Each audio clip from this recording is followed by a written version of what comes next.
Welcome to the WPIAL Blitz Show, year in review. I'm Badge, reveling in all of the WPIAL glory is my buddy Ian. And Ian, you know, at a 40,000 foot level here, just a tremendous year for the WPIAL, on a statewide stage. But, for you and all of these teams, just a tremendous season to follow along and see these great players and great coaches just get to the pinnacle of Pennsylvania high school football. Absolutely. And not so much for me. I'm just a guy with a YouTube show. I'm a guy who, follows it and enjoys high school football, but this is not my victory. This is the victory of the kids, the coaches, and the communities that went out. And, like we talked about all year, that it's not just, a group of kids that goes out on a Friday night. There's a whole support network behind them between, the boosters, the parents, all the sacrifices, parents have to make driving their kids to practice and all that, not just, during the football season, but, off season weight training, all that stuff that they do, the time and effort that all the coaching staffs put in, not just the head coaches, but all their assistants, and then just the whole community support behind behind football teams, and obviously the kids out there on the field. And I thought the Penn Trafford guys said it great after they beat Imhotep Charter, that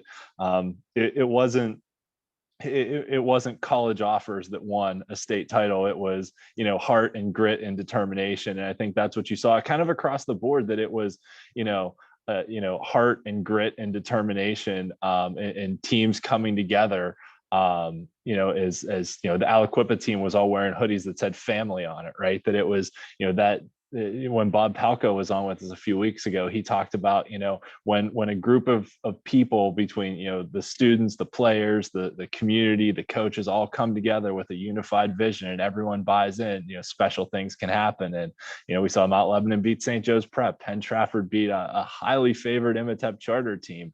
We'll talk about that more, but funny enough, I'm sitting there watching the game happen and it goes to overtime. And I thought back to our conversation last week where I said, the X factor might be that Penn Trafford has a kicker that's made the most field goals of anyone in the WPIAL this year. And you said, well, Imhotep doesn't even have a kicker. And I'm sitting there watching overtime like, well, here we go. And lo and behold, 17-14. Yeah, we'll get into that a little bit too. Some of the discussion that was going on related to that overtime period. I mean, very special for me too, getting to meet Bob, getting to meet John, just a terrific time there. And obviously getting to, see my buddy Vince and his son Max play, and very emotional game there. I mean, it was very special. I mean, all around. I mean, obviously really, we aren't the guys that are out there playing or whatever like that, but the connections and the relationships that that we've forged by having this this YouTube show and this weekly show have really gone places that I don't think we ever thought it would go. No. And really, I mean, I know you were out there covering it, but you got to see really 5 pretty tight games. I mean, they were 5 of the 6 were all close games into the fourth quarter. And, you don't always get that in Hershey. Sometimes you get a lot of blowouts out there and, some years. So, 5 of the 6 were tightly contested games for a vast majority of them. I know some of them wound up a little bit wider margins, but, those Mount Lebanon scored 21 points in about 4 minutes in the fourth quarter to kind of pull away. But still, they were all close games and exciting games. Well, why don't we get started? Let's you've got the controls, man. Let's do it. Yeah. And before we do that, I just wanted to say thank you to everyone who's watched, who's commented, who's tuned in, who's sent us messages on Twitter and Facebook and everything else and shared our videos around. We really appreciate everyone, everyone's support, everyone who said kind words. And, hopefully we've been able to be informative, we're obviously fans of certain teams, and we're fans of, I'm a fan of the WPIAL in Western Pennsylvania, and Bruce is a fan of, Eastern Pennsylvania, specifically District 3. But nevertheless, we really appreciate everyone, and hope you all have enjoyed the show this year as well.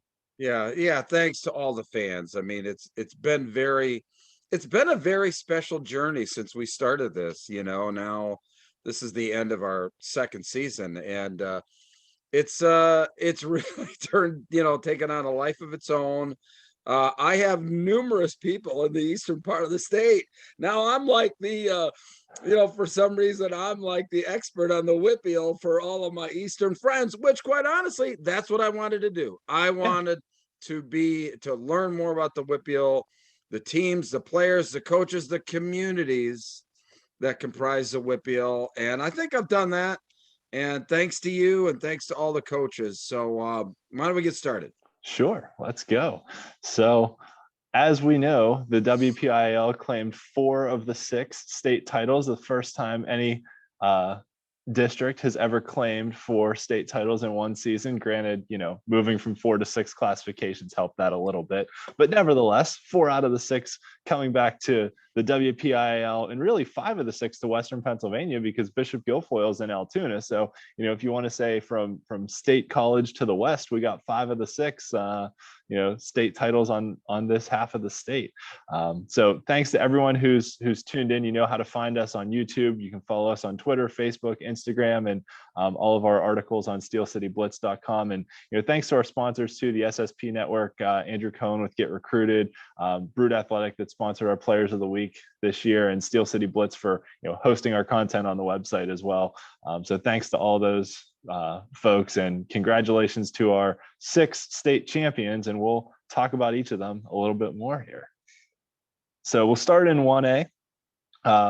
Bishop Canevin won the WPIAL title, and Bishop Guilfoyle won the state title. Bishop Guilfoyle defeated Red Bank Valley. That was a fairly close game for most of it. Bruce, I know you covered them all, so I'll let you talk a little bit about it.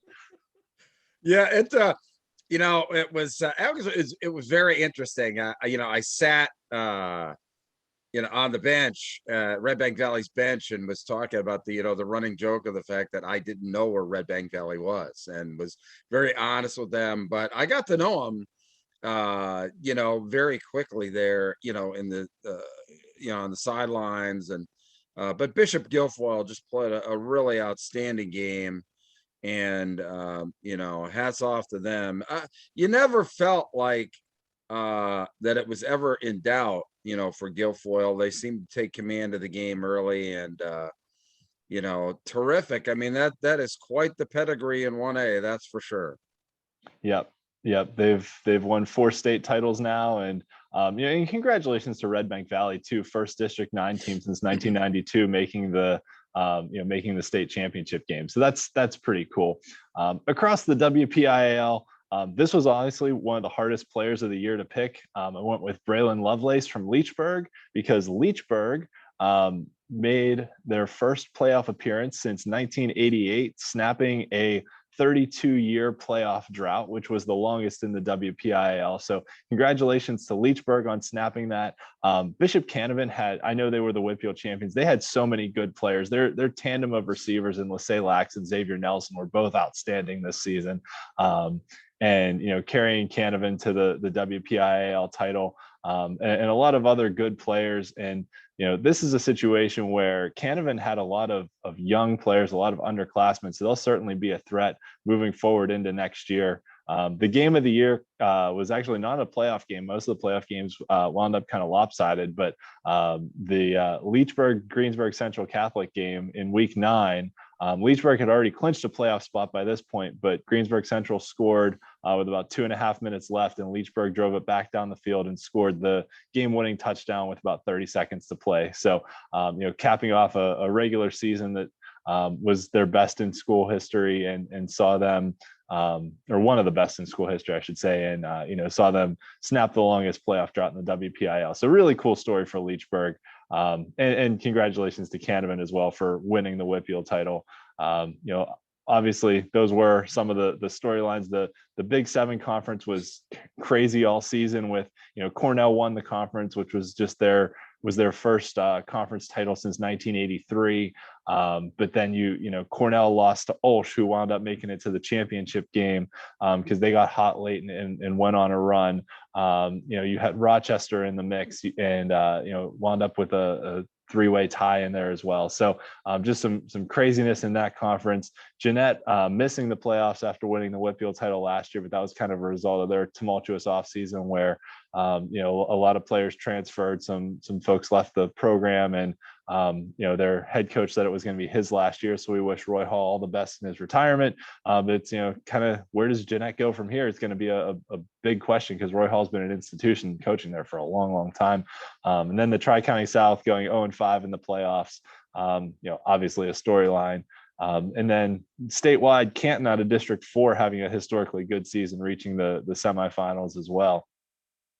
Yeah, this is the first time that we kind of did these top fives without blindly. I mean, neither one of us really saw these, but looks like we've got 1 through 4 there the same, and then Steel High, who actually got beat by Canton, I had as number 5. Yeah. And I had Juniata Valley because they were up 21-10 on Bishop Guilfoyle in what was the District 6 championship game, or I guess would have been the state quarterfinals. And then Guilfoyle came back and beat them 24-21. So it took 2 fourth quarter touchdowns from Bishop Guilfoyle to beat Juniata Valley. So that was why I had them in my top 5. And Old Forge was a pretty darn good team too. They lost to Canton in the quarterfinals, and want to shout out an honorable mention to them. And just to twist it a little bit, Old Forge, being the team that my North Catholic Trojans beat in the 2013 state championship game. So, but yeah, I mean, I think really looking forward to next year too. We'll talk about that in a little bit, but I think Canevin is very well set up for another run. Yeah. And we'll see what happens with the rest of them. Mm-hmm. And yeah, Steel High was the defending state champion, so it was kind of a surprise when they lost to Canton. I probably could have, we probably each could have gone 10 deep on this list, and yeah, I think if we'd done a top 10, we probably would have been mostly in agreement in which teams were in the top 10. But top 5 makes it a little harder. Yeah, that's all right. Yeah. Okay. Moving on to 2A, Sarah Catholic, with their dominant defense, won the WPIAL for the 3rd time, and then reached the state title game for the 2nd time in their school history. And for the 2nd time in their school history, they lost in the state championship game, this time to Southern Columbia, who won again. I was talking to the Sarah coaches before the game. And, one of the things that I told them about was it seemed like every year, Southern Columbia gets into this championship game and they somehow force turnovers and have big special teams plays and just keeps the momentum of the game on their side. And that's the same thing that happened against Sarah Catholic too. There were some big returns. They got some big turnovers, and Sarah came back there in the 3rd quarter to cut it, I think, to about 9-point lead or whatever like that. But you never felt like, unfortunately, that Southern Columbia was in jeopardy of losing this game. But you never felt like Sarah Catholic was going to cave either. I mean, they were fighting right till the end. It kind of got a little bit out of hand for what Southern did in the 4th quarter. Really kind of salt in the wounds kind of touchdowns, but hey, look, give credit. I mean, those kids, it was their opportunity to shine in the state championship game for Southern Columbia, so they did. But hats off to Sarah. Look, they were my dark horse team starting both of us thought very highly of Sarah going into this season. Obviously there's the emotional story with me and obviously the Rocco family and what have you that, somehow, sometimes, skews decisions or whatever like that, but just a tremendous season by Sarah Catholic. Got to meet the head coach and, talked a little. He actually walked out onto the field. That's awesome. Yeah, we certainly wish him all the best, which was very emotional for so many people. Yeah. and that. So, but a great game. Yeah, and congratulations to Sarah. I mean, they really came together after that loss to Steel Valley in week 9, and like we talked about, they what they did defensively was outstanding, which actually leads us into our next slide. Our 2A player of the year is Najee Burt, Steel Valley running back, who led the WPIAL in rushing. He unfortunately suffered an ankle injury, which the WPIAL is still investigating that game between Steel Valley and Southside Beaver. That was the WPIAL quarterfinal game that not only Najee Burt got hurt in, and they're investigating whether there was some intent to injure there, but also investigating some unfortunately some racist taunts and language from the Southside Beaver staff, coaches, players, things like that. So they're still looking into that, and it's good they are looking into that, because that stuff has no place in high school football or really anywhere. But Najee Burt was the dominant force in 2A this year. Look what he did against Sarah Catholic's defense, and we saw how good Sarah Catholic's defense was. He was really, until they got to Southern Columbia in the championship game, he was the only one that did anything against their defense. And just what Sarah did defensively this year, I don't know if that's ever going to get replicated. 56 turnovers, That's 12 incredible. defensive touchdowns, just an outstanding, amazing performance. And Stowe Rocks had an awesome season too. Josh Jenkins, their quarterback, he's only a junior, so he'll be back next year. Jaron Brickner, Beaver Falls quarterback, really came on, kind of taking over that team and taking them to the WPIAL championship game. Last year they were a run-heavy team that won the WPIAL title, and this year they had to transition to a passing team with Brickner and did a really good job. The tandem of Luke McCoy and Kobe DeRosa from Laurel, and then just all the guys from Sarah. When you talk about Sarah's team, it wasn't like one superstar. It was a total team effort of guys playing really, really well. And for the second year in a row, our WPIAL game of the year is the semifinal between Sarah Catholic and Stowe Rocks. Had a different result this year. Last year, Stowe Rocks won it. This year, Sarah won it. But a fantastic game that Sarah won on a late fourth quarter touchdown, which was something they kind of did all year, was score late in games and pull away. So congratulations to Sarah Catholic on the WPIAL title, and congratulations to Najee Burt on being our WPIAL player of the year. Yeah, absolutely. Yep. And then as far as storylines go, we talked about a lot of these, but the Century Conference going 0-4 in the playoffs, the biggest surprise there was New Brighton upsetting Washington, who went into the playoffs undefeated. We had 4 WPIAL teams complete an undefeated regular season in 2A.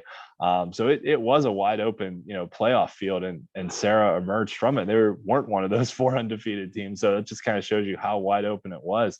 And then, Stowe Rocks, kind of unfortunately through no fault of their own, only playing one home game this year, was also a storyline that there was some violence in the community that happened around where their stadium was. So they wound up playing all their scheduled home games, at neutral venues. But the perseverance of that team is phenomenal, and is a storyline in and of itself to be able to do what they did. Only being able to play one game in front of their home crowd. So, looking at the top 5 statewide, this is another one that was really hard to pick. A really good Westinghouse team out of the Pittsburgh City League that didn't get a chance. I wasn't able to squeeze into my top 5. Beaver Falls, which made the WPIAL title game. Yeah. I opted for Steel Valley over them just because of Najee Burt's injury, right? I think if he's not injured, I think Steel Valley makes the championship game. And we get a Steel Valley Sarah Catholic rematch. I still think Stowe Rocks was an outstanding team. So yeah, it's there was a lot of good 2A teams this year. Yeah, absolutely. It's but again, here we're agreeing on the top 4, and we each had our own opinion of number 5 there, but a lot of depth in 2A across the state. Even though you've got Southern Columbia at the top, really, there's not much difference between 2 and 5. That's the thing. So yeah, yep, I completely agree with you. That it was really close and really tight all year, and we were kind of waiting for those trains to collide on that track, right? our preseason prediction was Sarah Catholic and Stowe Rocks in the championship game, and because of how things got seeded, they wound up meeting in the semifinals. But I mean, it was a 1-point game, right? It was a 13-12 game, so one extra point won the game basically. Yeah. So it's those teams were really tight, and then Farrell was a great team this year too. That accomplished a lot. Man, I know they were very good. I mean, Yeah, I don't know what to say. Yep. And that if Farrell decides to stay in 2A, which Sure sounds like they are. Yeah. We're going to have some Farrell versus Wilmington games for a long time in District 10, which is pretty cool. Those have been two, premier programs there in the smaller classifications, two of the premier smaller schools. So it's fun to see them face off against each other.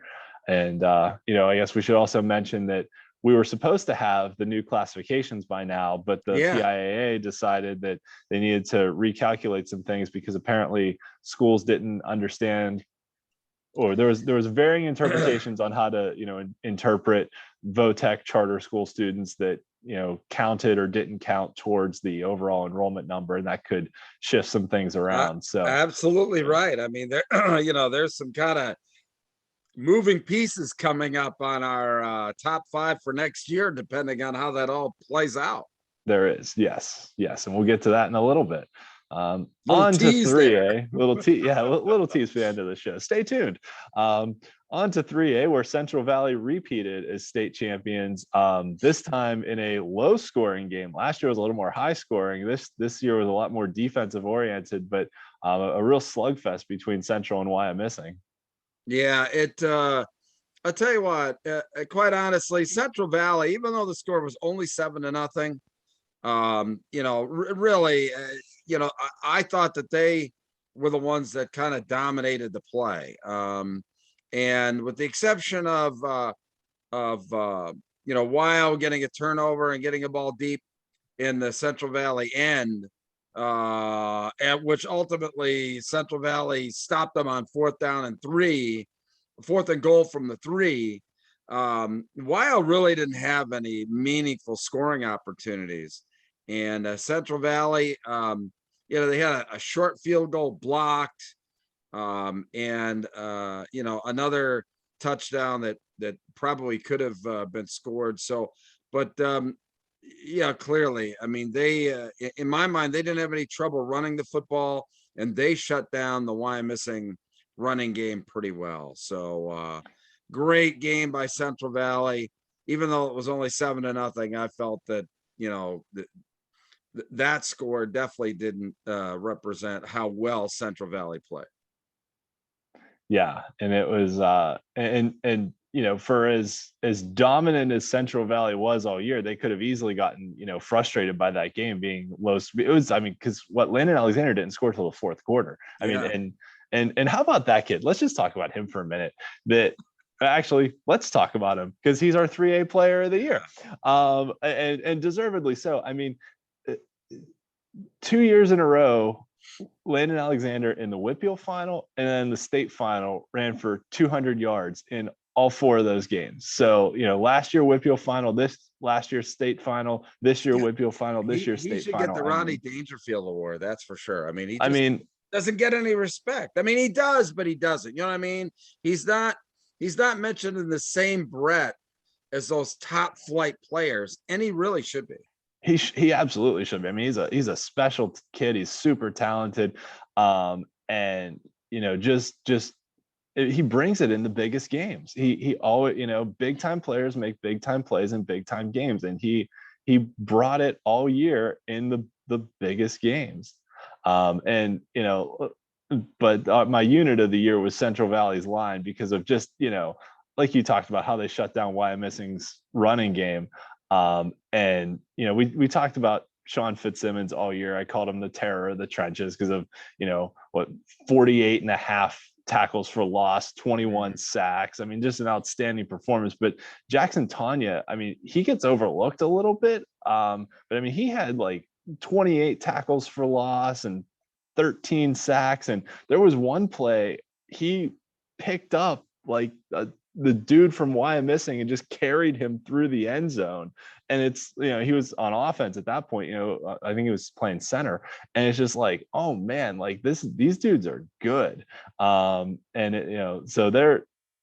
I feel like lines don't get enough credit, because stats are easy to find for running backs and quarterbacks and wide receivers, but it's hard to find stats for defense. It's hard to find, stats for linemen. But when a line plays well and comes together like some of these lines have this year, it's outstanding. Yeah. And North Catholic, a great year, reaching the WPIAL final for just the second time in school history. And our game of the year was the WPIAL quarterfinals. Actually, funny enough, as I was going through, looking at last year's final show that we did, the game of the year in 3A last year was Keystone Oaks quarterfinal game. And once again, this year it was Keystone Oaks quarterfinal game. It was just against North Catholic this year, which was an absolute shootout that they just went back and forth. North Catholic returned 2 kickoffs for touchdowns in this game. It was 41-41 late in the fourth quarter, and then North wound up driving and scoring, and Keystone Oaks fumbled the ensuing kickoff, and North was able to run out the clock. So, just an outstanding football game in the playoffs in 3A this year. And really in the WPIAL, there were 2 teams. It was pretty much Central Valley and North Catholic. Avonworth was good. Elizabeth Forward was good, but it was pretty much Central Valley and North on a collision course. So it was good to see them match up at Hines, even though my alma mater got their butt kicked. But Southmoreland getting back in the playoffs was a pretty big story, considering, 2 years ago, they snapped a 40-year playoff drought. So getting back for the second time in 3 years was good for the Scotties program. And then Ambridge was a great story that, they came into the season with the longest losing streak in the WPIAL. And not only did they snap that, but they made the playoffs. And then Burrow, after starting 0-6, won 3 out of their last 4 to make the playoffs. So, good stories there. But, Central and WYO really statewide were just, 2 trains on the same track, heading for each other in that state final once again. They were pretty clearly the top teams. And no fans. I mean, Ian and I had no idea. I'm only seeing the top 5 as they, came, are coming across the screen right now. We have, obviously, I had no idea, what he had as his top 5 when I gave him mine. So, obviously, I did mine before I got yours. So, okay. I didn't adjust mine after I saw yours. I kept them the same. Yeah. So, and I mean, just a great group. I mean, like we talked about, obviously Central Valley and why I'm missing the top teams, but just a lot of great football in, these top 5 and honorable mention teams. That's for sure. Yeah. And Central Martinsburg, I mean, they gave Central Valley a run for their money in, in the was that the semifinal there? I think it was a semifinal. So, I thought Central Martinsburg was a pretty darn good team, and their quarterback breaking the state passing record was pretty cool accomplishment for them. Yeah, absolutely. Or sorry, I should say Central High School, because that is their name. They're just located Central in Martinsburg. Yeah, let's get it straight. They're the Central Dragons. They do not like being called Martinsburg Central or Central Martinsburg, but there are a few other Central high schools as well. So, had to put it in parentheses, but we all know who we're talking about. And our buddy Andrew Cohen, I think we announced on last week's show that he is officially having a camp at Kiski area on May 8th. And highly recommend you guys take a look at getting to that camp. I mean, there were so many college coaches at his camp in Scranton last week that we couldn't fit him in the picture. And, Andrew, very personally involved in all of this, a lot of great instruction, very well organized. And met with every camp participant as they walked out, as well as parents. Had listened to the interaction that I heard him have with some of the kids, especially with some of his clients that he knows personally or what have you. Great stuff. There's nobody else, quite honestly, who is showing that kind of attention to kids to getting college scholarships other than Andrew. That's why I'm very proud to be associated with him. And definitely check it out. May 8th at Kiski area. I mean, the one thing for sure, there's going to be a lot of college coaches on hand watching what you're doing. That's for sure. And it's for all classifications. The sooner you start, the better. I mean, we talked about in our show, CFB Recruiting Weekly, how important it is for kids to get an early start in this camp process, so that as they go through the camps, it's just like repetition. Okay. Knowing what a camp is like. I mean, for you 2025 and 2024 guys, knowing how to go through and how to prepare and how to perform in these camps, very, very important. So get recruited May 8th. Cool. Thank you. Yeah, it's cool. He's coming out to the western half of the state too. Now that we've got a few state champions out here, it's there's good players out here too. Oh my God. We know that there's good players out there. Gee, I know there's good players out here. No, it was funny. I saw someone mentioned that James Franklin from Penn State was at the Imhotep Penn Trafford game, and someone replied back that he was recruiting the wrong sideline because Imhotep had a bunch of Penn State recruits. And no, see, if anybody watches Coach Franklin go to these games, and actually I was standing, he just walked up behind me, and he had some really good lines actually. Going on that we'll just kind of keep off the record. But when he goes, he's on both sidelines. He does not stand on one sideline or another. Coach Franklin will spend the first half on one sideline, and he was there for the whole game. I mean, I saw him in the media room in between or at halftime, and saw him then. And I guess the running joke too is like when he leaves in his helicopter, he buzzes the field. He's like, which is a lot, which is very funny. But anyway, he does not stick on one sideline. On every game that I've ever seen Coach Franklin at a high school game, he has had a presence on each sideline. So he's showing respect to both teams and both communities. That's good. That's what he should do. Yeah, that's right. Absolutely. Exactly. Yeah. All right. So moving on to 4A, and what a story here. Aliquippa defeating Bishop McDevitt. I mean, what a game. What a game. And for I mean, I don't even know where to start here. Aliquippa, 1A size school, was playing up in 3A, got forced into 4A by the state success formula.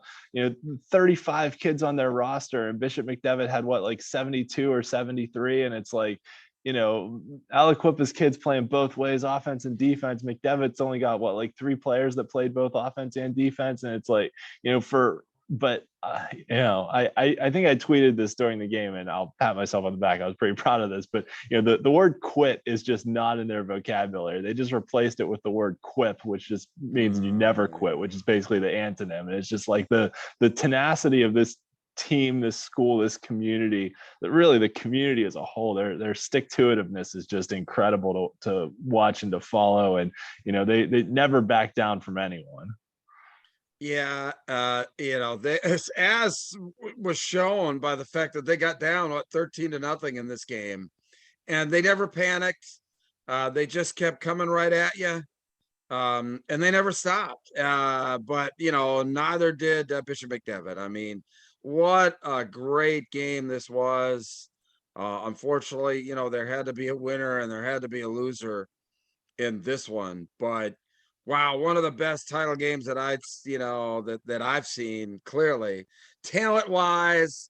I mean, and X's and O's wise and everything else. I tell you, I was just so totally impressed watching this game for both sidelines there. And yeah, it just this is what championship football is all about. Just show them the tape of this game, and that's what's next to it in the dictionary.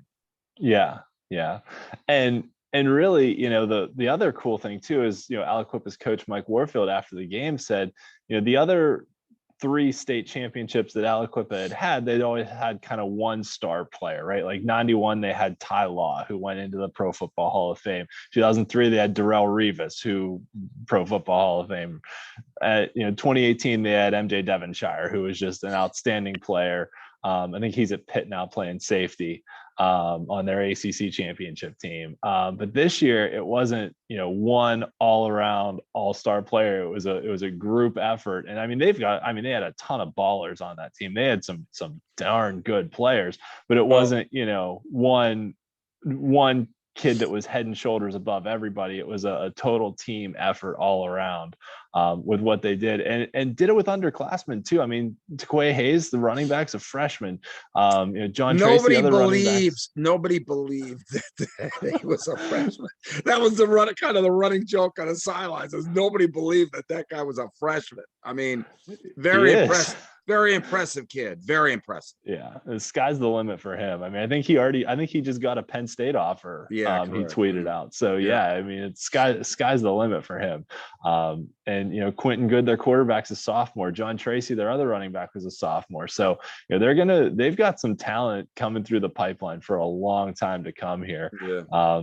And if you keep an eye on the other levels, Aliquippa is winning at the youth levels too. So they've got, just pipeline is full. The pipeline is full there. Yep, absolutely.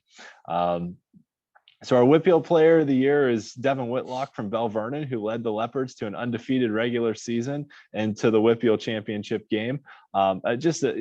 He was outstanding all year, just all around, between passing, between running, between punt returns. I mean, just a dynamic football player. One of the interesting things I read after Bell Vernon lost to Aliquippa in the championship game, or actually, no, you know what? I heard it on a podcast. Credit to the Backyard PA football guys. I know they listen to our show. I like listening to their show, and I'm a big fan of all content creators. So if anyone out there is thinking of starting a WPIAL podcast, go for it. The more the merrier. But they pointed out that the WPIAL title game at Heinz Field was Bell Vernon's first game that year on natural grass. They played all their other games on turf, whereas Aliquippa plays on natural grass all the time, and they astutely observed that Bell Vernon just looked a step slower than they'd seen them all year, and they said, hey, the field conditions might have been a factor there. But I've seen that happen all the time. That happens all the time. Yeah. Yep. And what Aliquippa did this year was just outstanding, especially the Trench Dogs, their offensive line. I mean, you got to see them in person. I mean, those are some big dudes on their line. Yeah. Oh my God. Yeah, it was, right. Some large human beings. That's the best part. That's why I honestly like covering the state championships from the sidelines like that, because I like covering games from the sideline. Yeah, I do a lot of play-by-play and what have you, but how you really feel the game and become part of the game is right there on the sideline. And getting reaction from people and everything else, it's just tremendous doing a state title game from the sideline. I don't know what else to say. Yeah. And the game of the year was the WPIAL semifinal between Aliquippa and McKeesport that went to double overtime after Aliquippa. And this was another game they were down in. They were down 21-14 after Bobby Boyd returned an interception for a touchdown. They came back and scored late in the fourth quarter, and went to overtime. The Quips couldn't score, and McKeesport then missed a field goal in the first overtime, and then Aliquippa got a fumble in the second overtime, and then the Quips went in and scored a touchdown to win it. So just and you figure they narrowly won this game and then went on to win the state title. So I mean, that just tells you how narrow some of these margins of victory are that lead you on to state titles. And last year Thomas Jefferson won the state title after beating Aliquippa in overtime in the WPIAL finals. So sure. There's a lot of these teams that lost early on in the you can't take anything for granted. Really you just can't take anything for granted. Absolutely. Yep. And some other really good stories here throughout 4A this year. A lot of really good players. Bobby Boyd at McKeesport was only a junior. Taquay Hayes at Aliquip was a freshman. Rodney Gallagher was a junior. So we're going to be seeing a lot of these guys back again next year too. Whitlock was a senior who completed just an awesome career at Bell Vernon. And he's an awesome basketball player too. So, people can go watch him play basketball too. As far as the storylines go, not only Aliquippa's state title, Bell Vernon's run to Hines, but congratulations to Laurel Highlands and Armstrong for winning their first playoff games in school history. That's just really, really cool. Seeing teams kind of break through and get over that hump of, accomplishing something that's never been done before. Yeah. And, our top five there, this is probably the first time that we have a little bit of disagreement. Not that necessarily, the teams there, but how they're kind of put together there. But still, I think McKeesport going to double overtime against the eventual state champions in Aliquippa really, raised them up my list. And but Bell Vernon beat McKeesport in the regular season too. So it was kind of like, how do I order those teams, and where should they fall? But really, I think whoever would have won the WPIAL title was probably better than Jersey Shore was. I mean, Jersey Shore had a great season. They, are undefeated, made it back to the semifinals. But I think any of those three teams from the WPIAL were better than Jersey Shore was. Mm-hmm. Yeah, I mean that's why we each have a ranking, because that's each one of our opinions. Yeah, and McDevitt narrowly beat Shanahan too. I mean, so those were two close teams too. Yeah, so I think that clearly the depth of talent in 4A I think is broader, and I think and closer than probably any classification across the state. What do you think? Oh, absolutely. Yeah. And I think you said that at the beginning of the year when we first started, that 4A was really the classification to watch this year, because, the difference between 1 and 10 was not that much. I mean, heck, Thomas Jefferson, the defending state champions, weren't even on our list this year, and just that. And TJ had a really good season. I mean, they beat the snot out of a lot of people. But, they lost to Bell Vernon twice and to McKeesport once, which for TJ is a kind of a down year, but still, made it to the WPIAL semifinals. And, that it's just, there's a lot of really good 4A teams statewide. And you that's the appropriate word, statewide. Okay. The 4A classification is what Pennsylvania football is all about now. Okay. That it's broad-based across the entire state. District 3, District 1, District 2, District 7, District 4, all have, great representation in 4A of top flight competition. Okay. That's not the case in 5 and 6A. I mean, there's concentrations of those big schools only in certain areas, but 4A, it's the statewide. And I think that's why, the competition between 1 and 10 is so good, because it's spread out all over the state. And I just love that about 4A. Oh yeah, you're absolutely right. I mean, there was, even like Valley View out of District 2 was a good team. And, Meadville winning District 10 this year, and, for just, I think the second time ever, maybe, or, not very often.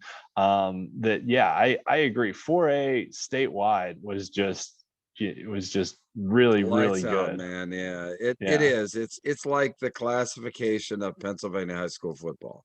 Yeah.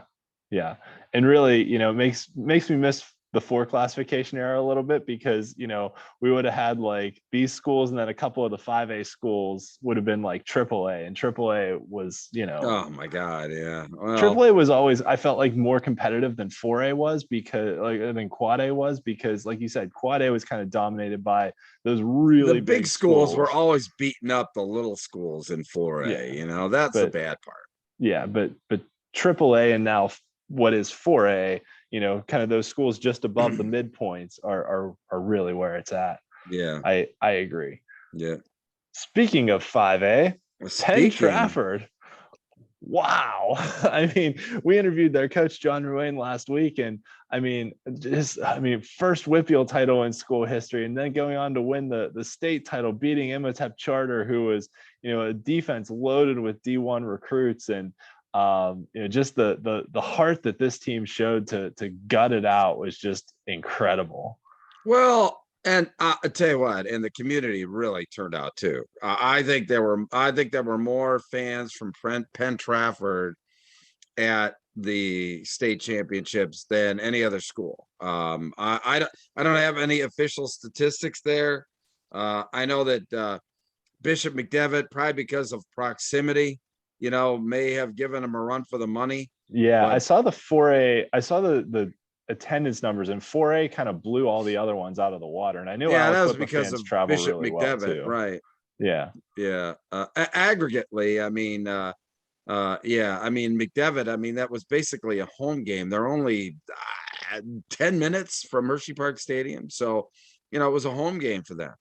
Yeah. But wow, Penn Trafford, they didn't fold. There was once, Imhotep came back and tied the game. They could have just folded, and they didn't. And the thing, and I alluded to a little earlier. We talked about the kicker and what have you. What we were actually talking about in the end zone before the overtime period, the guys that were covering the game, was when Penn Trafford was getting the ball first. We're saying like, well, what are they going to do when they score a touchdown? Because they know that Imhotep is going for 2. Right. So if they would have scored a touchdown, what was John going to do? Was he going to kick it? Was he going to go for 2? Now, unfortunately, it didn't happen because they ended up being stopped and then kicking a field goal, which ultimately was, the game winner there. But we were rooting for Penn Trafford to score a touchdown on that first possession, just to see what Coach Rain was going to do. And that's something that you cannot plan for. I mean, so do you think that, that would have been a great question to ask him, is that, did you go through that possible scenario in your preparation for the week? It's hard to imagine any coach would get that granular in their preparation to know that, all right, so what am I going to do in case we score a touchdown in overtime first when we know that they're not going to kick an extra point?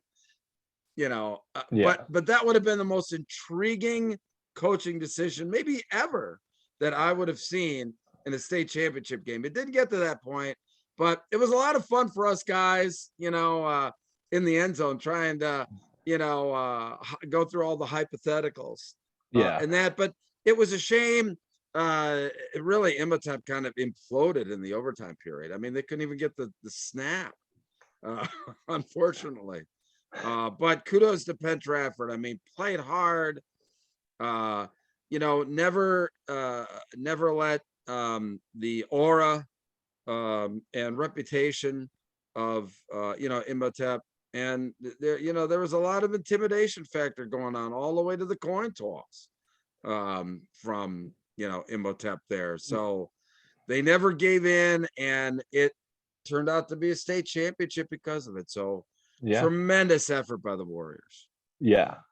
And I think too, I just wanted to add, I think something we've seen a lot of in the last, I don't know, 5, 6, 10 years maybe, is that, the team that scores first kicks the extra point, and then the team that scores second will go for 2 because the coach just wants to end it right there, one way or the other, and doesn't want to, keep playing overtimes. So, I remember Bob Palco when he was back at West Allegheny won a WPIAL championship that way. That they were playing McKeesport. It was back in 2016. McKeesport scored first in overtime, kicked the extra point. West A scored second, and Bob Palco went for 2, and they made it and won the championship. So I think there's probably some thought of, whoever scores second is probably going to go for 2, not to prolong the game and to try and win it on that play. So I think if you trust your defense, I think you kick the extra point because you have a good kicker. if you're Penn Trafford and you say, you know, okay, we're either going to keep him out of the end zone or we're going to stop him on one play.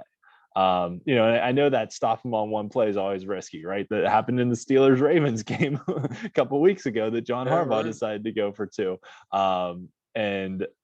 But yeah, you know, I think it's something I've seen a lot of in high school, especially in overtime, that the team that scores first kicks the extra point, and then the team that scores second goes for 2 to try and win it right there. So And I'll be I'm honest sure with that you. was going through his head. I'll be honest with you. I don't think Coach Ruane kicks the field goal if Imhotep has a kicker. Okay. That's a I good mean, point. I don't think he does that. I think he goes for it at that particular point. But because they didn't have a kicker, well, all right, we'll just go ahead and kick it here and see what happens. And so, yeah, I mean that might have been part of his preparation, but certainly not. I don't think whether he was going to go for 2 or Yeah. a single point there, but maybe. Well, if he watched our show last week, he would, after his interview, he would have known that Imhotep didn't have a kicker too. And I'm sure he knew. I'm They sure scouted they him out very knew. well, I'm you know, sure yeah. they knew.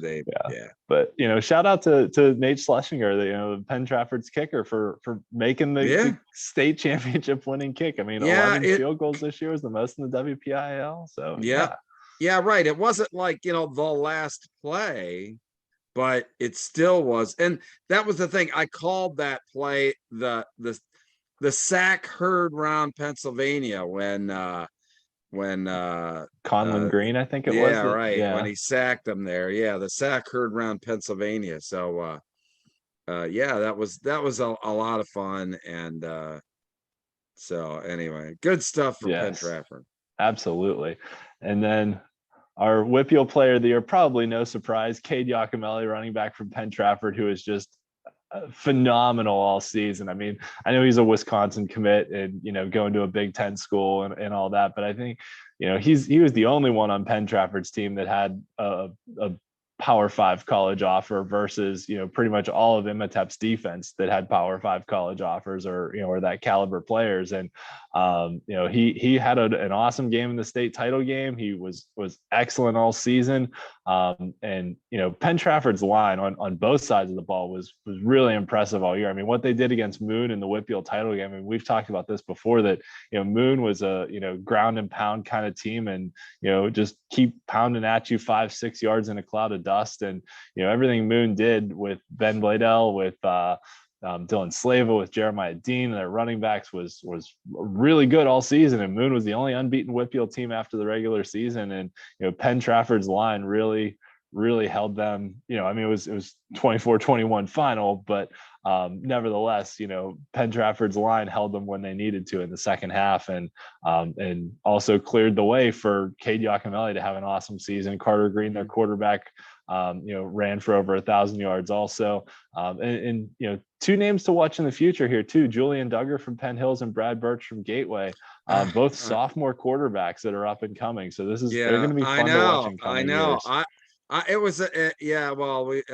I'll talk a little bit about. I don't want to get ahead of myself. So okay. All right. And then the storyline is obviously Penn Trafford winning their first title, Pine Richland, after their chaotic off season, where they school board fired the whole coaching staff, and then brought in some new coaches. They lost their first 3 games of the year, but then they rebounded, shared the conference title, wound up getting a first round bye, making it to the semifinals, and losing to Penn Trafford over, they had their quarterback Cole Boyd got injured. So, Moon being the only undefeated team, and then Penn Hills really turning it around on defense this year after gave up a ton of points the first 2 weeks, and then really turned it around. And in the playoffs, they shut down a Gateway team that had pounded them early in the season. So shout out to Penn Hills being an up and coming young team too. And then statewide, obviously, Governor Mifflin was one of the favorites this year statewide, and got beat by Exeter. And then just Imhotep's defense, they were awesome all year, but Penn Trafford got enough points to beat them in the state finals. Yeah, this is probably the top 5 that we differ the most on. I mean, there's no comparison between who you think and who I think from 3 to 5. And I think Prep had a good season with some good players. I mean, they ran into the Imhotep juggernaut there. Governor Mifflin, I mean, just a significant upset from Exeter. Now you have Exeter as number 4. And I was really it was hard. Penn Hills was hard, I mean, but for whatever reason, you've got 6, and you're saying 1 through 5 plus honorable mention. You didn't tell me about honorable mention.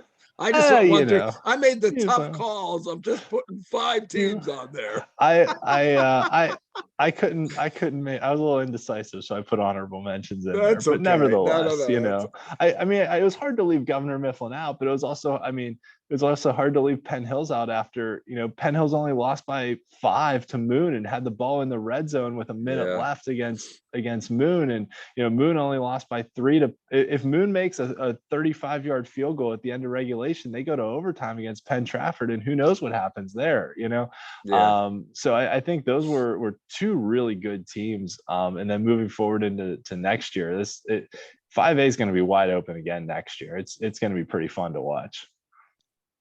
I think a high school football. Well, we'll find out. But high school football next year, I mean, maybe it could be the best in my memory. So anyway, all right, let's move on. Another teaser. But in 6A, Mount Lebanon, oh my goodness, beating the New York, New Jersey, Maryland All-Star team 35-17 to win their first state title, and then whipping out a banner that says homegrown on it. I mean, how great is that for what Mount Lebanon did? And just an awesome performance by the Blue Devils, not only in the state title game, but all season. I mean, you were on me all year for me being a little, wanting to see them do it in the playoff, all regular season. I said, yeah, this is awesome. They beat everyone by 21 plus, but I want to see them do it in the playoffs. And then they did it in the playoffs, and they did it through the state playoffs. And then they beat St. Joe's Prep in the championship game, which was just an incredible performance. Like I said, right? I mean, you're jumping on the bandwagon. I mean, I was on the bandwagon. I was on the bandwagon early. And they were my preseason pick to be WPIAL champions. I'm having to drag you along the back of the wagon, and but look, I mean, that in the WPIAL there, look, they had a tremendous season. Wow. I mean, they absolutely had a great year. And I don't know if you had to drag me along. I mean, they were my preseason pick to be WPIAL champions. So, that's my point. They were your preseason pick, but yet you're like, well, I'm not sold on it. What do you mean you're not sold on them? I mean, they're killing everybody. They were your preseason pick, yet there was a sense of, I don't know yet. It is what it is. But just a tremendous game, and they closed it out. Okay, I think that the thing that you can say about Mount Lebanon, they finished that game. Maybe the best finishing effort I've seen in a championship game. I mean, they put them to it. They put it to them in the fourth quarter. Yeah, and really with their defense in the fourth quarter, I mean, the pass rush, the linebackers, the defensive backs, I mean, they really stepped it up. Yeah. And I think, from what I could tell, it seemed like the wind picked up a little bit too, which made it a little harder to throw the ball.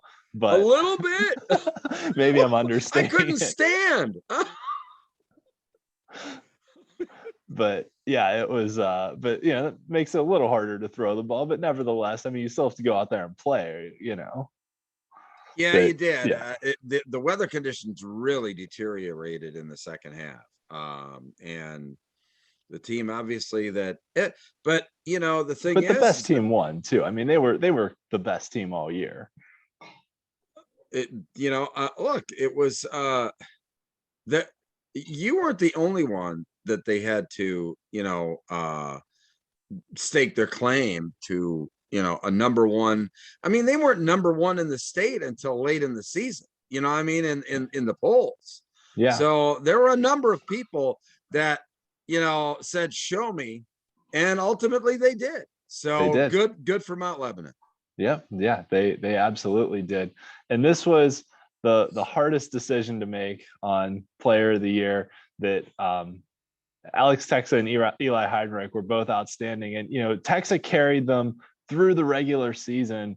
And in the WPIAL championship game, he had 4 touchdowns. He had 3 touchdowns in the state championship game. But Eli Heidenreich in the state playoffs he had a 5 touchdown performance. He was special.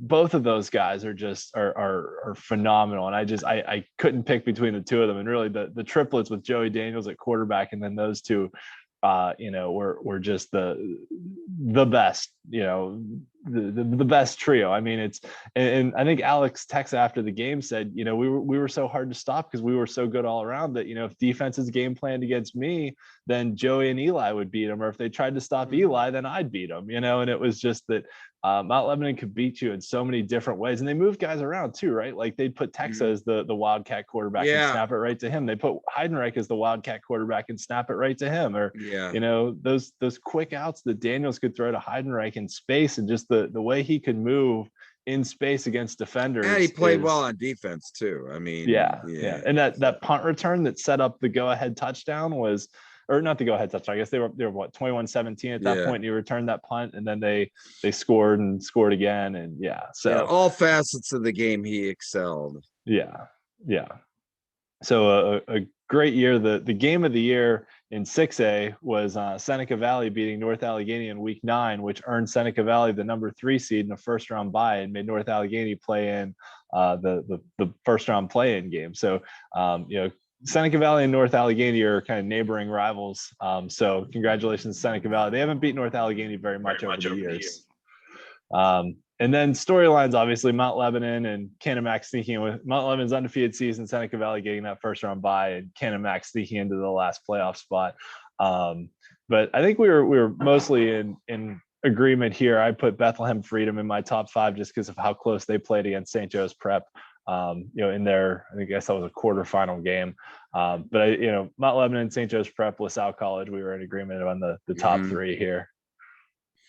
Yeah, and 4 and 5, I had to put Garnet Valley in there, just because they had such a tremendous year and kind of, ran into a buzzsaw there with St. Joe Prep, but and Harrisburg too. I mean, they had a great season. They were the Mid-Penn Commonwealth champion, and really got upset by State College in the tournament, but a tremendously talented group.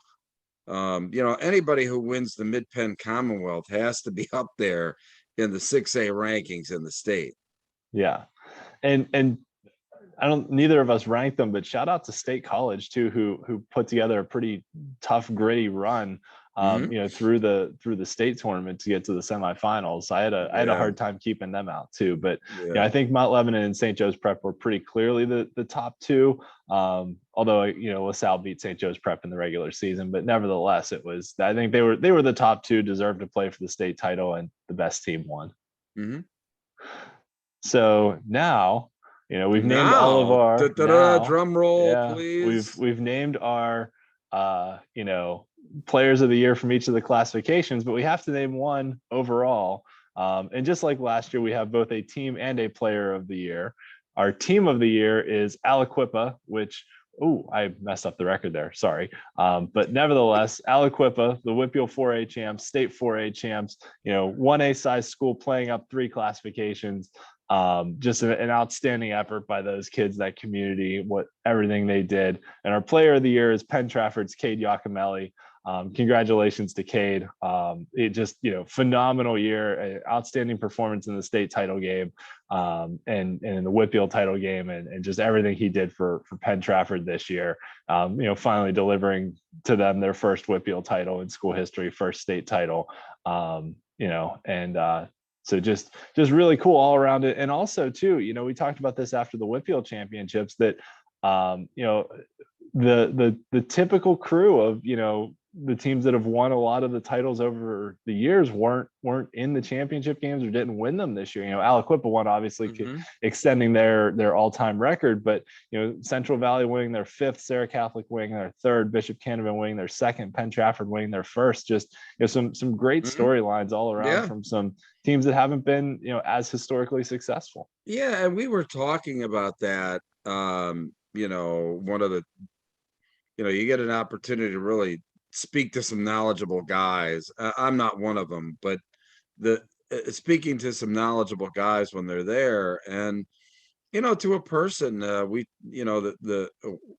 success formula, right, wrong, or indifferent is in large part why this is the case. That the usual suspects are possibly in other classifications and everything else. So yeah, well, and so we'll talk about that in a minute too, but looking at championship history all time statewide, Southern Columbia won their 12th, Bishop Guilfoyle won their 4th, but once again, like you said, Aliquippa winning their 3rd, Central Valley their 2nd, Mount Lebanon and Penn Trafford their 1st state title.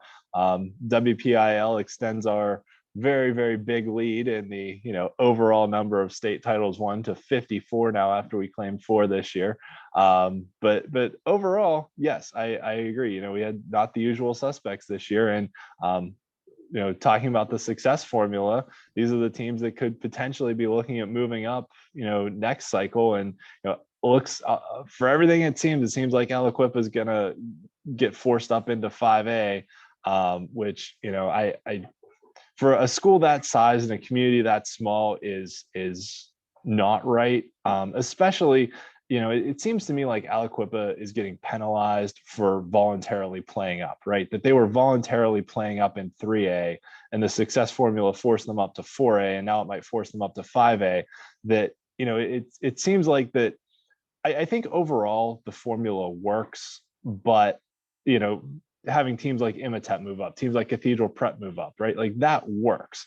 But a school like Aliquippa that's voluntarily playing up, if they should be forced to move up, it should be, okay, you're a 1A enrollment, you're not allowed to play higher than 2A because you have to play at least 1 higher than your enrollment, not you have to play 1 higher than the classification you were playing in this year. Just because, now you're going to have Aliquippa having to play the likes of, Penn Traffords, the Gateways, the Penn Hills, the, Upper St. Clair's, the Pine Richlands. Like they're just completely different worlds between those schools. Well, look, what I was hearing in Hershey, if they're through the success formula, if they've got to go up, they're going to go up. I didn't hear that directly. Well, that's what it sounds like from all the news reports too, and all the quotes that are coming out of PIAA. That they're not going to deviate from that, and so, which is the pattern, a PIAA, pattern is that they're going to follow the rules and put the rules in place there for a reason, and that is to follow them. And so, yeah, it's going to be. I'm anxious to see, how that all shakes out. It's kind of bad for Aliquippa. I'm interested to see what happens. It sure looks like Central Valley's moving up. I don't know about WIO. In Southern Columbia, what the deal is there? Central Valley's enrollment's going to move them up to 4A. Yep, correct. So, yeah. And Southern Columbia is a team that should have been moved up last time, should definitely be moved up this time. But, they appealed it last time and were able to get by and stay in 2A. But it's I don't know. They're a team that should play a higher classification just because of, everything they've been able to do, where you have a team like, Aliquippa that's now going to be 4 classes above their enrollment if they're in 5A, versus a Southern Columbia team, that is a team that should be playing higher than 2A. Yeah, absolutely. And Guilfoyle, they've been kind of waffling back and forth between 1 and 2A here for, the last couple cycles. They moved up to 2A and then they dropped back down to 1A. They may, go back up. So, Cathedral Prep, moving up to 6A, that's, geez. That would be, That would be kind of cool if they did it, because then, there aren't a lot of 5A schools in District 10, but then you could have them play like Erie High and play some of those other big schools. And just wanted to point this out too, that if you look up Aliquippa and Southern Columbia on whatever it is, US News and World Report, right? Aliquippa's total high school enrollment is 269 and Southern Columbia's is 432. So there's no way that Aliquippa should it's be still playing in male 5A. students, Well, but I know how still. they count it, but still, there's no way that Aliquippa should be playing in 5A and Southern Columbia should only be in 2A, right? Mhm. Southern Columbia should definitely be playing higher. Is what I'm saying. Yeah. And like we said, Archbishop Wood is going to be able to move back down to 5A if their enrollment fits. And I guess there's always the enrollment question too, as we'll see where all these schools land once the new enrollment numbers come out. Which I guess is going to be in January now because they have to recalculate things. So looking forward into next year, a lot of these were kind of had to put asterisks on, just kind of depending on where they landed. For all intents and purposes, it looks like Aliquippa is going to get moved up to 5A, unfortunately, but it seems like that's what's going to happen. Archbishop Wood has the ability to move back down to 5A. Central Valley has to move up to 4A. North Catholic, I think, is also moving up to 4A, which is going to make 4A really interesting. I heard that North Catholic was over the enrollment line by one male student to bump them up to 4A. And then, yeah. But then you've got, McKeesport's going to be good again. TJ's going to be good again. Central Valley moving up to 4A. 4A is going to be outstanding next cycle. Bell Vernon might be moving down to 3A. I think their enrollment number was below the line. So, they might be able to move down. Woodland Hills is the one that really fascinates me because they were one of the ones with the that had a lot of students move to like VOTEC and charter schools over the last couple of years. I heard one report, which was, third hand, so, take it with a grain of salt, but that they, potentially lost like 100 male students off their enrollment number because of how many left for charter schools and things like that. So, I think only 1/10 of those are supposed to count. So that could drop them from 5A to 3A from an enrollment number. But they could choose, moving down from 5A to 3A is a pretty big jump. So they could voluntarily choose to play up too. So, I think, and Woodland Hills has made the playoffs the last couple of years. So if you ask me, like, Woodland Hills would be a WPIAL title favorite in 3A, maybe a state title contender in 3A. They'd be, a solid, a solid playoff team in 4A. A solid playoff team, and then they're in 5A, they're kind of like a fringe playoff contender, right? So that's kind of how I see Woodland Hills at this point, but we'll see where the enrollment numbers come in, because I know like the VOTEC and the charter school thing was one of the reasons for the delay in the classification. So we'll see where they land. We'll see where Southern Columbia lands. We'll see where Bishop Guilfoyle lands. So some uncertainty here on the where they'll be, but I think they're all good teams and teams to keep an eye on too. Yeah. So, no, that's the thing is, look, could you imagine like a state title game of Aliquippa versus Archbishop Wood? That would be pretty classic, huh? That would be wholly unfair, but okay, yes, it would be a classic you never game, know. You be... never know. It's right. I'd like to see him, nail this all down, so we could see what's going to happen here. But the same thing like with Southern Columbia. Are they going to move up to 3A? Look, there's talk about, locally here, just even in Berks County, that Berks Catholic doesn't want to be in the same classification as Wyomissing. So if Wyomissing goes up, well, they would stay in 3A. If Wyomissing stays in 3A, Berks Catholic might play up. So I don't know if they have do they have that decision? And can they make a decision on whether they play up once everything is official? I don't know. Yeah, I think the way it was supposed to be was that the schools had until like a couple days before the state meeting to say whether or not they were going to play up, and then the state was supposed to finalize the classifications at their meeting in early December, but then they found some miscalculations and said, hey, we have to redo this, so we're not going to do it till January. So maybe the solution is that we just have to have another show in January to talk about once the classifications come out. Yeah, I guess so. I mean, Yeah. the classification show, or like, like a pre-off season, thing, and we'd actually do our own rankings, like top 10, and who knows? Maybe we'll start our own top 10 statewide rankings next year. Who knows, Maybe, Ian? The maybe we will. WPIAL Blitz show rankings. I mean, you got Trib Live, you got Penn Live, and then you got the WPIAL Blitz show rankings. Why not? Why not? Exactly. Yeah. Why not? Yeah. Why not? So, yeah. So, any other thoughts on any teams heading into next year that you have from your end? Not this early. And for me, I think that I think a lot of it has to do with how this classification thing all works out. I wish that we would have, I wish it had all been settled by now. Unfortunately, it has not.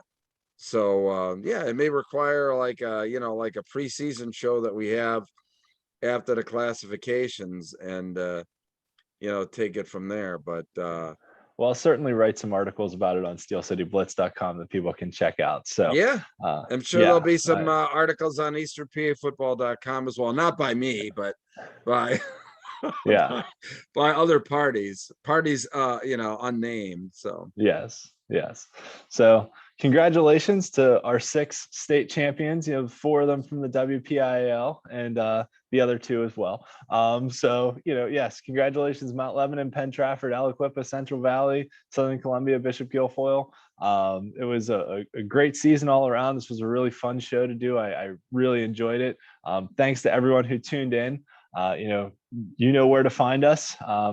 Facebook, Twitter, our somewhat used Instagram, and check out our articles on steelcityblitz.com for off-season coverage between the new classifications coming out, and the other thing too will be the new state brackets, right? I mean, I was joking around with some people that all the PIAA is going to be so mad that the WPIAL won 4 titles that they're going to switch up the state brackets and put the D12 teams against the WPIAL teams in the semifinals again, like they did a couple years ago when especially in 6A, it's 5A and 6A that the WPIAL teams had to go through D12 to get to Hershey. Yeah, no, that changed up. Yeah, District 3 had to go through, in the one semifinal was like District 3 and District 1, and then it was like District 12 against District 7, or how that all worked. It's like, wow, man. They did away with the whole East-West thing because they didn't want the WPIAL teams winning as much.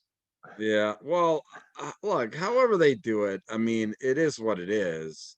I still like, regardless of how it's weighted or what have you, I mean, East versus West is just, it just, the complications that arise from basically, going that East versus West in the semifinals is just too ridiculous. Yeah. So I think you really need to be, keep East versus West, and all right, so it is what it is. But anyway, yeah, no, this has been a great show. I have so much fun, talking football, and we're just talking football, and the graphics and everything that you go through every single week.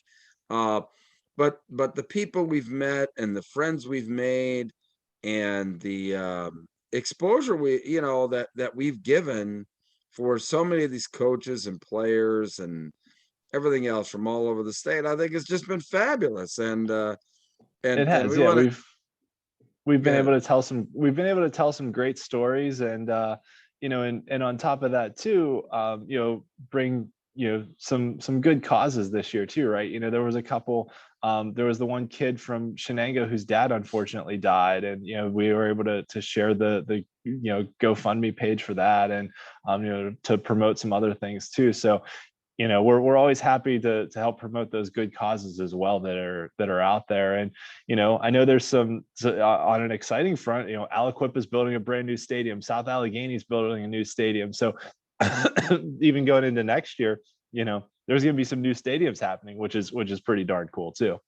Yeah, and I think what we're trying to do is enlighten fans across the state on how the WPIAL operates, because the WPIAL doesn't operate like all of the other districts. I mean, Yeah. I can tell you that unequivocally. Not that there's anything wrong with that, but you really have to understand what's going on out there to figure out like who's gonna make it to Hershey and everything like that. So it's been an enormous amount of fun, and the end of year two, I'm sure we'll probably have like an off-season show that we'll have to do this spring or whatever like that, just to talk about realignment. Like, you're going to go through a whole bunch of realignment in the WPIAL too, aren't you?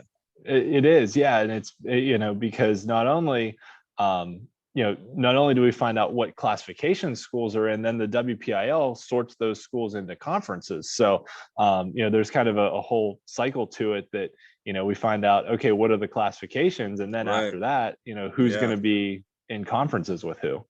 Yeah, and there's going to be a whole new alignment in District 3 with the Berks League joining the Lancaster Lebanon League next year, which is going to be a completely new dynamic for District 3.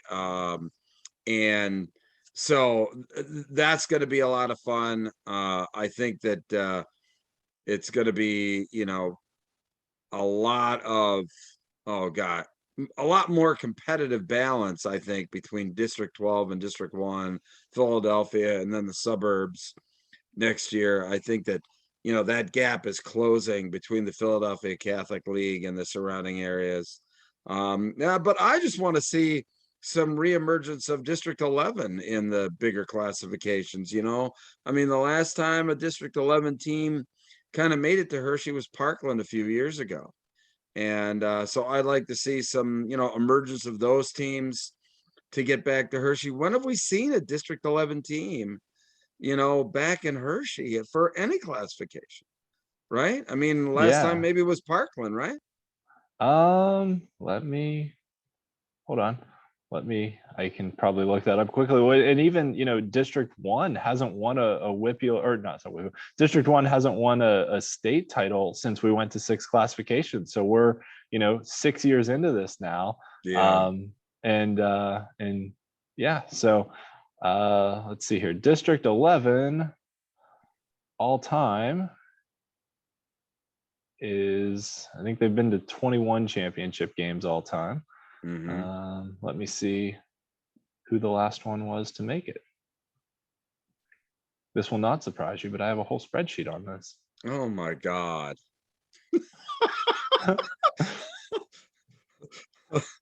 I've created a monster. Oh no, I already here. I know. I You will already have I that. will share it with the fans so they can see my whole spreadsheet here. So Oh my God. yeah, so we are color coded. We are color coded by classification too. So we'll go through.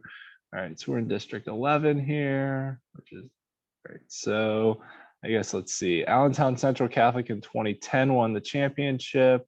A couple semifinal appearances. Parkland in 2015 made the championship game. That's probably going to be it then. Yeah. So yeah. So I was right. This is Archbishop Wood 12. So yeah. Yes, they haven't had anybody since Parkland in 2015 make it to so it is what it is. Yeah. But so since we went to 6 classes, District 11 hasn't made it either, which is why we should go back to 4. Yeah, well, that's not happening. No, cat's out of the bag. Actually, I personally, I think 5 is the perfect number, but I don't think they're ever going to go back from 6 now that they have 6. Yeah, I don't think so either. But anyway. Yeah. All right, my man. Right. Well, Cool. it's been a great season. Basically, just like we just peered behind the curtain to see like all these stats that are keeping across the state. So fantastic work as always. But gosh, it's tough to say goodbye to a season, you know. I mean, as good as this season has been, we say goodbye to 2021 and hello to 2022 and another great season, right? Yeah, absolutely. And we hope everybody has a Merry Christmas, Happy New Year, has a safe holiday season. Yeah, right. And yeah, it was a really fun football year. It was great to be back with a full season, right? Because last year when we did this with COVID and everything, it was kind of like a shortened season. But to have a full season to be able to do this was a lot of fun. Obviously ending in 4 WPIAL teams winning state titles was awesome. But yeah, it was a great season, and looking forward to what realignment brings and what we'll have next year. Yeah, absolutely. Well, can you bring the slide up so we can? Yeah, sure thing. Yeah. So yeah, thanks again to everyone who has followed us on Twitter, Facebook, commented, watched our show. We really appreciate it, and stay safe over the holidays, and we'll see you all next year. And until next year, my name's Bruce Badgley. That's Ian McMeans. Thank you so much, fans, for tuning in this year to the WPIAL Blitz Show. Until next year, so long, everybody.